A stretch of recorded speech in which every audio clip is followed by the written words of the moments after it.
I saw Peter Obi arrested and detained by DSS after the election, because he's coming to play the role of somewhat like a messiah, but not the. Hello everyone, welcome back again. Your sister, your girl is back again. AB World Entertainment, picking up Procogist TV on YouTube and Osarati TV on Facebook. My people, as they hot now, want to load and give una so. Una know say Peter Obi don petition the Tifi Jankoliko wey steal our mandate, my people, where they call Bola Tinubu Bola amend, okay, for high court, because now then talk say may we go court if we know say we are not satisfied with what we have.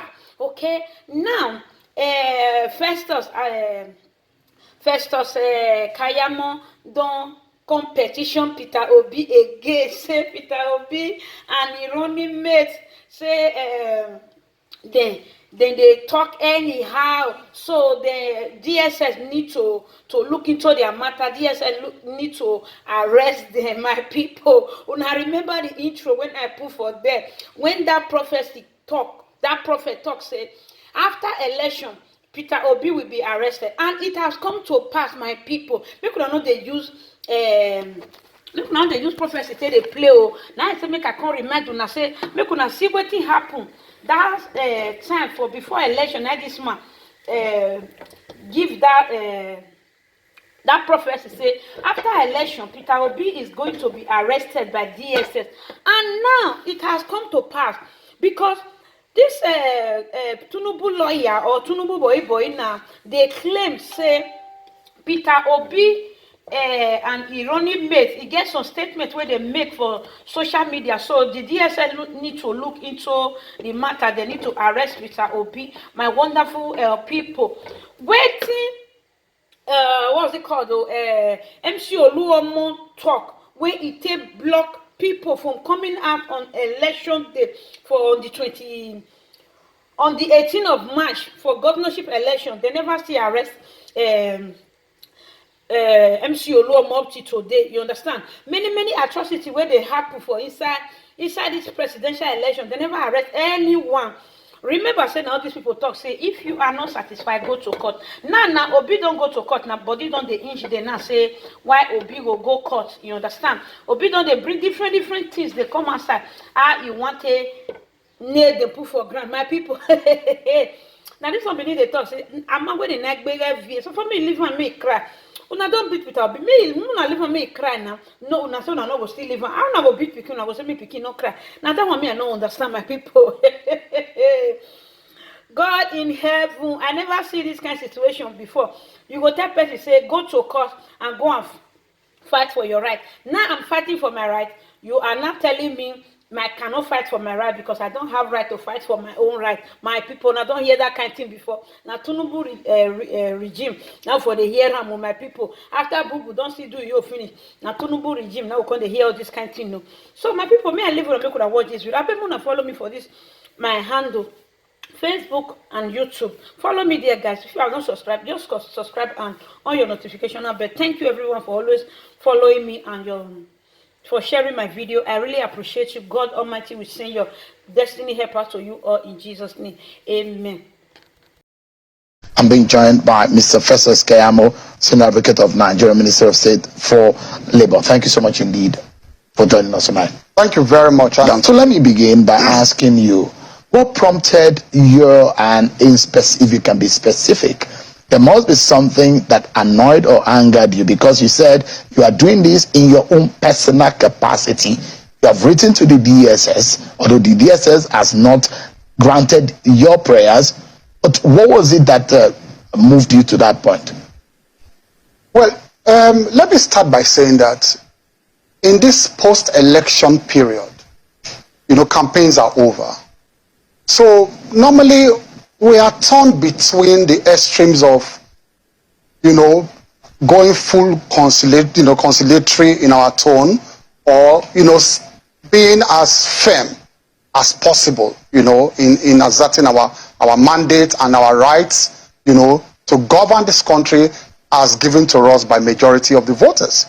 Now, we have been instructed by the president-elect. And you saw it even in his open letter, that look, we should begin the healing process. So this combative tone of now we adopted during campaigns, we ought to jettison all of that now and then begin to, stretch our hands out to the opposition. Remember, the moment the results were announced, I was the first, as the spokesperson of the campaign council, to say, look, don't taunt them.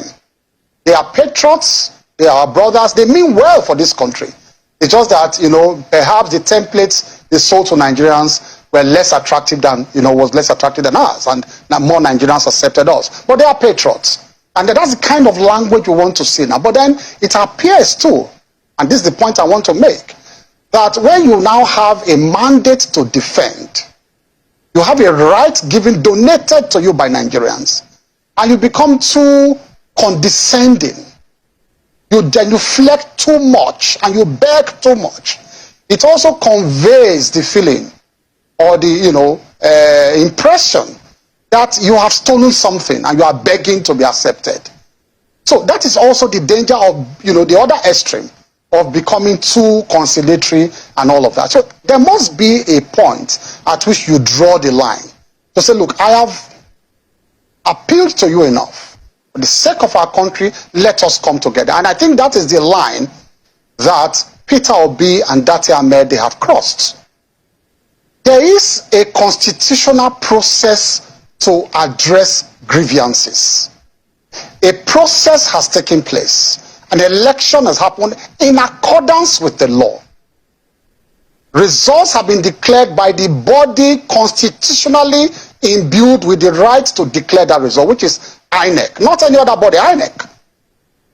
INEC has declared a president-elect.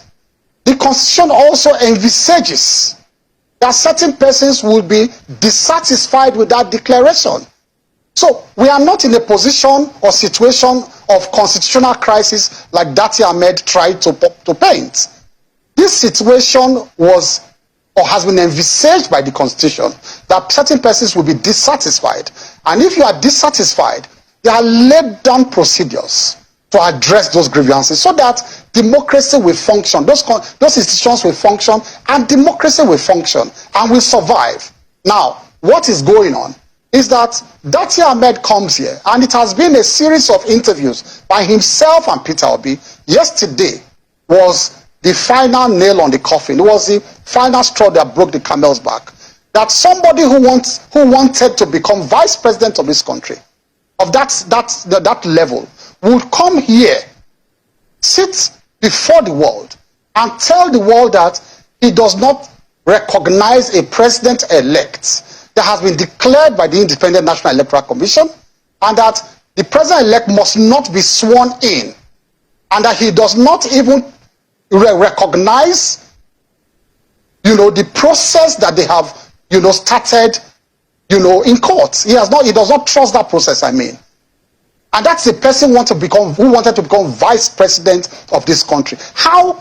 And then he arrogates to himself the right or the power to interpret the Constitution, interpret, Section 134 of the Constitution to suit his own whims and caprices, and then declares that what the INEC did was totally unconstitutional, and that what will come in on May 29 will be an unconstitutional government. It is the delusion of grandeur. It's complete delusion of grandeur for anybody to say now that there is no president-elect, which it's complete delusion of grandeur. So that is the specifics of your anger. Exactly. Just to tell you that amounts to subverting the very process that they have started in the tribunal. They are subverting that process by coming out of that process to then call for insurrection in a subliminal manner, for protest and insurrection to truncate that process. I want to say this clearly, that the process we have established since 1999 is that elections take place. People are sworn into office, but those who have grievances are given the right to continue their grievances, air their grievances in court. And some months into their tenures, if the judgments come in, they are removed from office. So there is nothing so serious that he came to raise here yesterday about swearing in somebody who has been given a certificate of return. He himself, Babat Dati Ahmed, himself, was removed from office twice. He stole people's mandates. And I'm not saying anything gross. It is judicial pronouncement that you stole a mandate. He was sworn in as a senator, was he not? He accused your party of stealing. But hold on. But he was sworn in. And I'm asking. Let me finish. Let me finish this segment. He was sworn in as a senator. But the person who was challenging his victory continued his case in court. Another CPC under the same Buhari that is abusing now. He rode under his wings, purportedly won a Senate seat in Kaduna, was sworn into office. Nobody said he shouldn't be sworn in at that time. But he was carrying a stolen mandate. And at the end of the day, there was judicial, pronouncement, and Baba that time was removed from office. Why is he opposed to that same procedure that he benefited from? In our own case, it's not an admission that our election was flawed, was totally flawed to the extent that it substantially affected, the result of the election. No, I'm not admitting that. I'm not saying that this is a procedure we have since established in 1999. So why? So you think that the election was flawed? Oh, what? You think that the election was flawed? No. I'm saying that it was not flawed to the extent. But it was flawed. No, in some areas there were infractions in areas. In the southeast. But the allegations are that in the southeast. In the southeast there were flaws. That in the southeast there were some flaws. That the victory of your party is illegitimate because they believe that there were a lot of voter suppression and in fact it's a stolen mandate. Those are the words of the opposition. Who has the right? Who has the right to make that determination? You were asking him yesterday. Institutions must function. How can someone who is a participant in the process now arrogates on himself the right to be the judge and the jury and the accuser, and you are a participant in the process? In fact, yesterday I heard one of the strangest sentences I've heard as a lawyer. You know that sentence he came here to say, and I'm not surprised because he's not a lawyer, but he runs an institution. He said, this section of the Constitution comes interpreted. You heard that yesterday. That no, you don't need to bother. This section comes interpreted. I have never heard that in my life. What I have heard from my life as a law student is that the right to interpret provisions of the Constitution lies in the judiciary, and that's why you have a tripod. And I'd like you to get your own interpretation. But just before we get further into that controversial section 134, because on this program I've had to speak with a former NBA president, Olisa Agbakoba, who 2 or 3 months ago raised this matter and said it's going to be a problem and it's likely to cause a lot of chaos in our election because, according to him, it's not clearly stated whether or not FCT has the Constitution captured it. But let me ask you, what he said, part of what he said, and part of what the opposition has said is that when you tell people to go to court, it then means something, that you steal something from them and you are asking them to go through a process in which you are predetermined or you have your way around that process. So just hang on. That is one of the interpretations of go to court coming from your camp. Just hang on a minute. If I don't say go to court, what will I say? It's a rhetorical question I'm asking you. If I don't say go to court, what would I say as a winner? But does it also mean that will I say come, let's fight? Does it mean that you predetermine the process? No, not predetermined. I'm only asking you a rhetorical question that answers your question. If I don't say go to court, what it means, if I don't actually use that word, that sentence, is that avail yourself of the procedure of the machinery for addressing your grievance as provided for by law. That is what it means. I'm only saying it in specific terms, go to court. If I don't say go to court, the next thing I will say is that, come, let's fight. So why are they using such phrases or such sentences in a derogatory manner? It is what is provided for by law. And people have actually retrieved their mandates by going to court. It is only when it does not favor you, and that is what the Labour Party is doing, and that is why I had to petition them to the DSS. There's a build-up to something that they are doing. There's a build-up. The build-up they are doing is to rile the people up, pump them up, and then turn them against the judiciary, that if your judgment does not go in a particular way, and that is why he has come here yesterday, he came here yesterday to say the Constitution comes interpreted. What does that mean? He's telling the judiciary that this thing, I have interpreted it. The people of Nigeria have interpreted it, and if you say anything different, they will come after you. So what? No, I need to make this point. Yeah. I need to make this point. That is where they're going. And so they are setting up a scene for rebellion, and they are setting up a scene to blackmail the judiciary. And that is why if you go online now, I have alerted the DSS that they have camped some boys in one popular hotel in Abuja. And I will give that information to the DSS, where they have told them every morning to be pumping out, online messages to rile up the citizens, cause fear, and all of that. And so, what they want to do is to say, once the judiciary now goes another way, then the judiciary must have sold out. So and that's why they are threatening the judges. And they have gone up to that point. I want to make this point. Nigerians must know that the Labour Party online touts now are threatening judges, threatening their families, exposing them. Go online and see what is happening. And so there is a situation where they want to create fear in this country. They try, you know that during the elections, they try to threaten people to support them. They failed. During the announcement, they tried to threaten INEC. Everything about them is threats. To threaten INEC to support them, they failed. Now they want to move to the judiciary. It is enough is enough. We are ready. Let me tell you this. People who voted, the majority of that, who voted for Asiwaju and the APC, they are the silent majority now. And so if they think they want to push this country towards NSAS, where it was citizens, NSAS was a situation where citizens were dissatisfied with a policy of government, an institution of government called NSAS. That was totally different. But they think they can rile up and citizens towards a situation of SARS again, but NSAS. But this time they should realize that this is not activities, it's pure politics. And if you want to do that now, it will not be citizens against government, it will be citizens, voters against voters. People who voted for the ruling party. You imagine that the mandate of your candidate and for your party, is it popular? So I will ask you this question, a rhetoric question again. No, I'm not supposed to answer. I'm supposed to be answering. No, it's a rhetoric question that I'll use to answer you.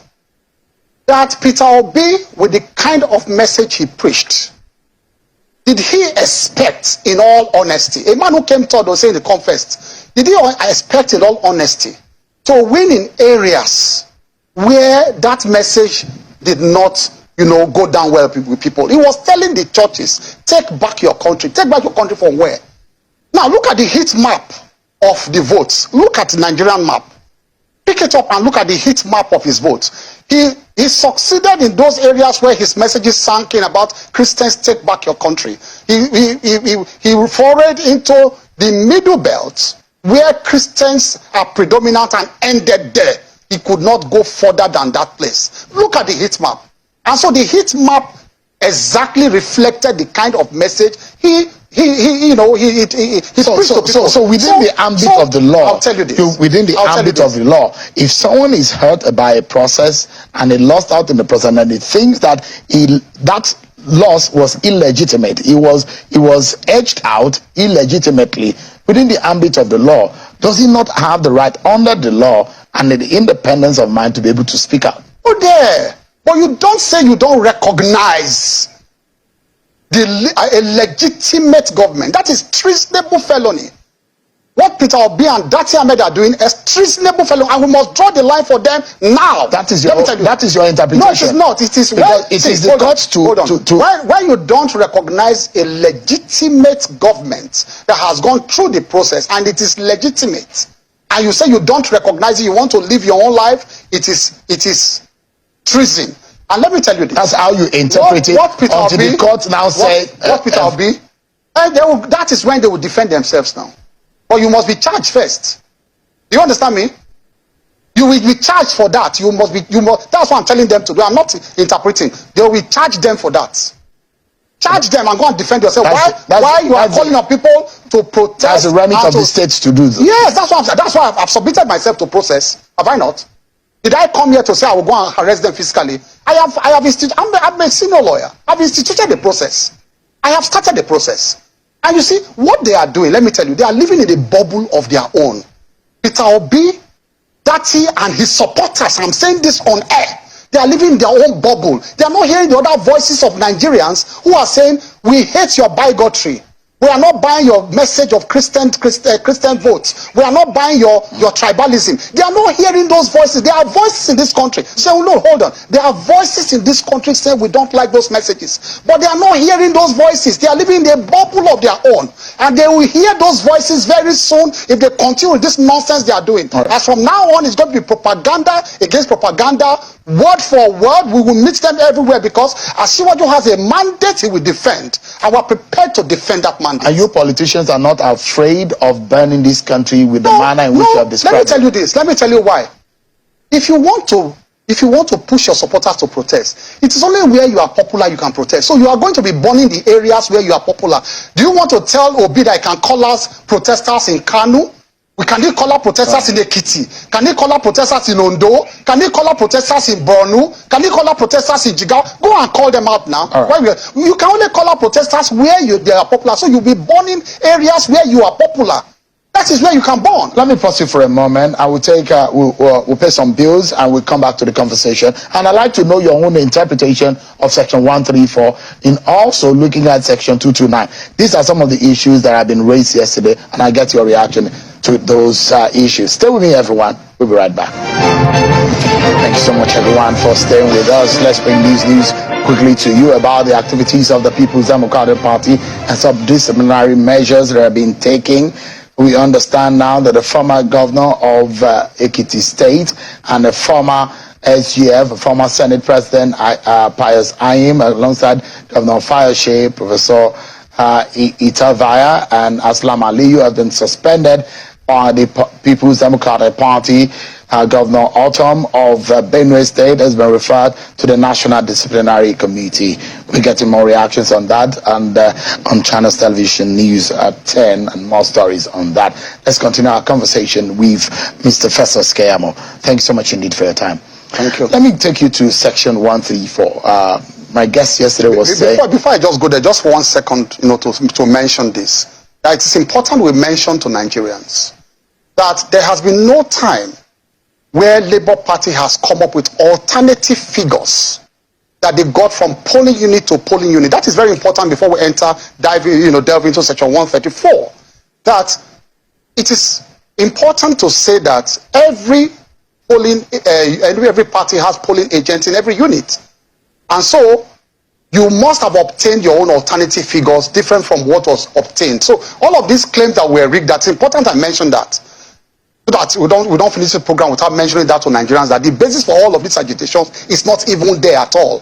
There has been no alternative figures they have brought to Nigerians. So your party, you have your own figures now. Absolutely. Because the PDP yesterday said they have their figures. Yes. The Labour Party yesterday on this program said they had their figures. Exactly. In fact, the PDP said they won by more than 4 million votes. No, that is comedy of the century. It's comedy.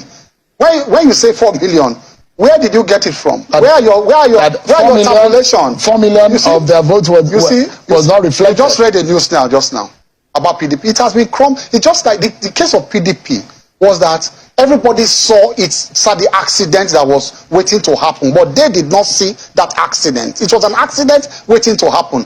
Turned into straight into 3. Even the small one that was left was also further depleted by G5. How did you expect to win? So for Labour Party, coming back to Labour Party, they just come up, like Dati Ahmed said yesterday, all they have done since, like the PDP has done to just manufacture a figure that we won by this, is to just manufacture big emotive words to sway everybody to say the election was a sham, it's a disgrace, it's a disaster. These are just emotive words without tying them to factual evidence. And nobody is bought by all that again. What they just want to do, Dati Ahmed and is to pose as some kind of Rambo that have come to save Nigeria. That's what they are doing. Well, they are these, they have been designed, so they are determined to do anything, either unethical, unorthodox, to save Nigeria. In all of these, as Rambos, political Rambos. They've said that they have evidence. They are cunning lying machines. Mr. Keyamo, they have said, the Labour Party said,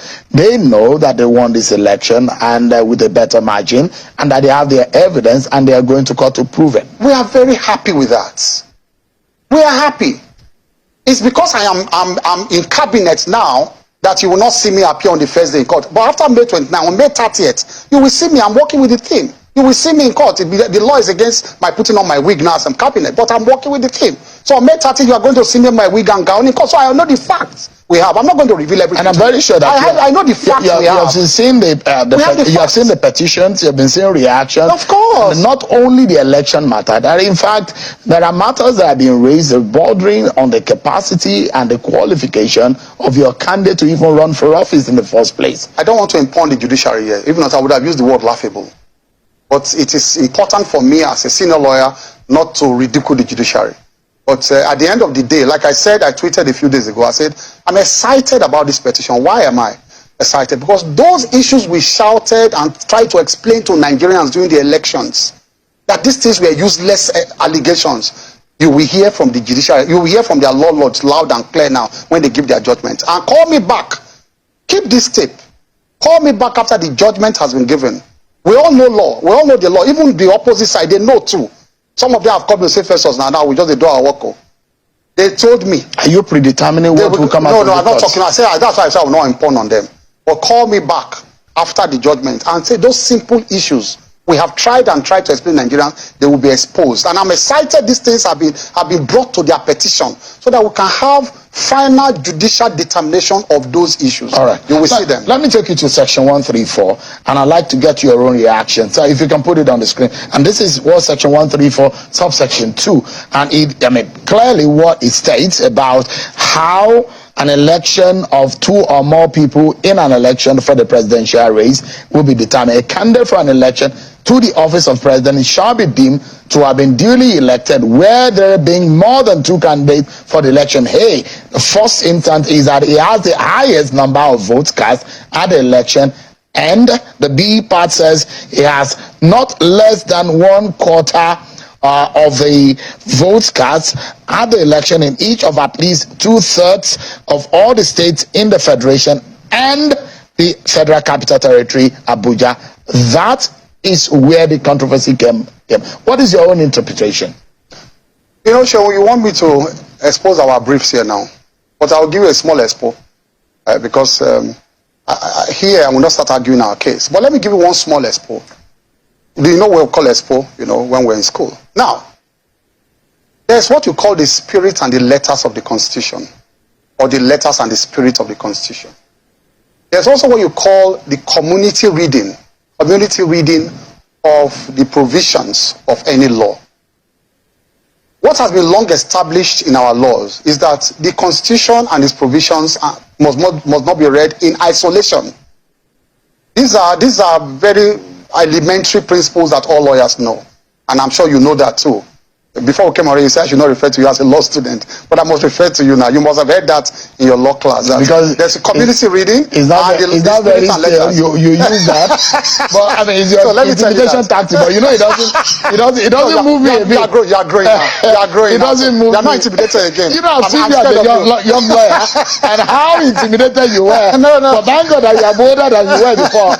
But please go ahead. All right, now, so those are the two things I've told as a guide to looking at section 134. One, there must be community reading. And there's what they call the spirit and letters of the Constitution. First question to you. The Constitution says everybody in Nigeria is equal for the law. There's equal rights before the law in Nigeria. That you cannot dispute. It's a standard, clear, settled provision of the Constitution. Equality before the law. Secondly, if you say there's equality before the law, and you now say certain voters existing somewhere should now hold what they call the golden card to override all other states in the federation, does that meet the spirit of the Constitution to make everybody equal before the law? You are now making people residents in Abuja higher citizens over and above other citizens of Nigeria. That is what their own warped interpretation is taking us to. That there's a special set of voters in Nigeria. Unless you woo them to that point of 25, you cannot be president of Nigeria. Even if you get up to 36 states, and you clear all, but Abuja will deprive you from becoming president of Nigeria. Is that kind of interpretation, does it accord with the spirit of the Constitution? That is one. I'm not going deeply into the arguments. I'm only giving you peripheral arguments. Secondly, I'm going to tell you. Again, I'm going to come back. Yeah. Read section 134. In conjunction, like I said, Constitution must be read as a community, document. Read it in conjunction with 299. All right. Let's put up 299. Section 299. Put up 299, which they have been hiding from Nigerians. Read them. So that's what 299. The provision of this constitution shall apply to the federal capital, Abuja, as it were one of the states of the federation. That's all. And accordingly, as That's if all. it were. That's so all. it means that. That's all. Does it mean that the So what constitution what section 30? FCT as the 37th state? Exactly. All you just need to do when you read these two is that section 134, for the purpose of this, for the purpose of that section, it is an inclusive provision. A provision that tries to include Abuja amongst one of the states. In fact, to understand 134 better, just remove the sentence "and the FCT Abuja." People would have been asking, if you cut 25% in 2/3 of the states of the federation and you keep quiet, people would have been asking, 2/3 of the states and Abuja. Say, what about Abuja? What about Abuja? So what that last phrase means is just to confirm to people that you calculate Abuja along with it too. That's what it means. Simple. So, in practical terms, let me break it down for Nigerians to understand. In practical terms, it means that if I need to get 25% in 24 states, and I now get 25%, I get the 25% in 23 states. And the FCT, what it simply means is that FCT will be calculated as a state so that you have met the requirement. Am I clear? That's in practical terms. That is what it means. I'm trying to calculate, bring it to practical terms for people to understand. That if Asiwaju or Atiku had gotten 23 states, 25%, and they say, oh, you cannot be president. Or they say, no, well, he got 25% in FCT too. Oh, yes, it's included. It should be treated as a state too. So what it means is not to elevate Abuja and to treat it separately as an elevated to a status higher than the state. In fact, their interpretation they are bringing to section 134 is an interpretation that even negates the spirit and letters of that particular section that even tries to include Abuja among the states to be calculated. Now, the corollary to this is Washington, D.C. Go and look at the constitutional development of America. Washington, D.C., is not one of the federated states of America. It's a federal capital territory. And so before... fighting for statehood. Exactly. Before 1961...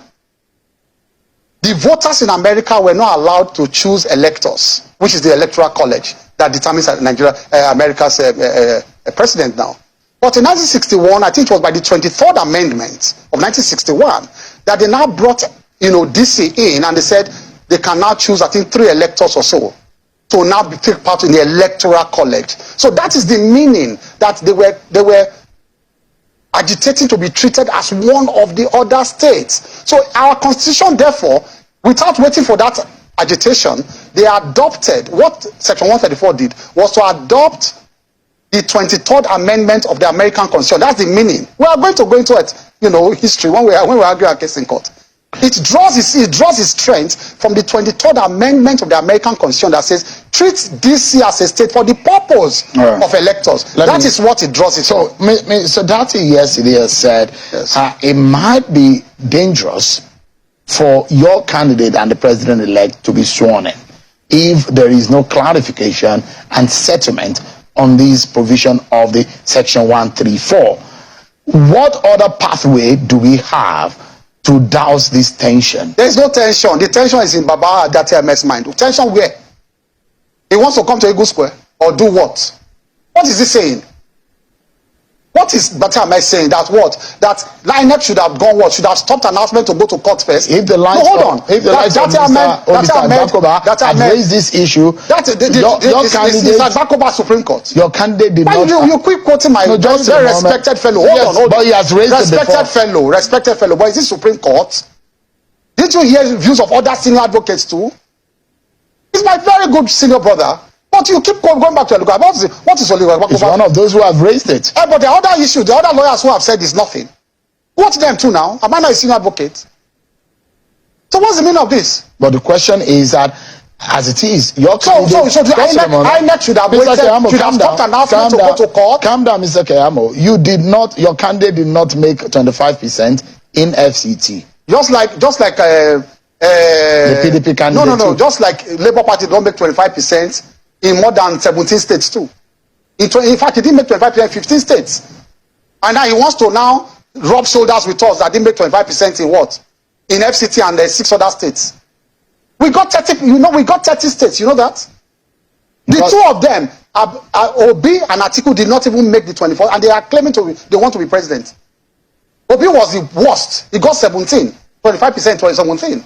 And even look at the national spread of the votes to even say who qualified to be president. Listen, by the manner of their campaigns, Obi made 9 states in the south and made 3 in the north central. He didn't even go to the core north. Atiku Abubakar got 9 states in the north and made 3 in the south. It was only Asiwaju that got 6 in the north and 6 in the south. That is the balance that Asiwaju brought to this, to this campaign. Again, it was only Asiwaju that got at least 1 state in each of the in all the 5 geopolitical zones. It was only in the southeast Asiwaju did not get 1 state, but Asiwaju won at least 1 state in all the 5 geopolitical zones. Right. Again, Asiwaju came first in 3 regions and came second in 3 other regions. He never came third anywhere. Obi came first in only 2 regions. Atiku came first in only 1 region. So who had the spread? Who had the acceptability of Nigeria? Although your candidate, are waiting for them. Your candidate perhaps from analysts say, look, that is the that's the lowest margin or percentage of vote any elected president has had since 1999. Democracy at that point, it says that you don't have to have the highest vote in history. You also have the highest vote in that election. That is democracy. Mr. Festus Keyamo, Senior Advocate of Nigeria, Minister of State for Labor and a spokesperson of the APC-PCC. Thank you so much indeed.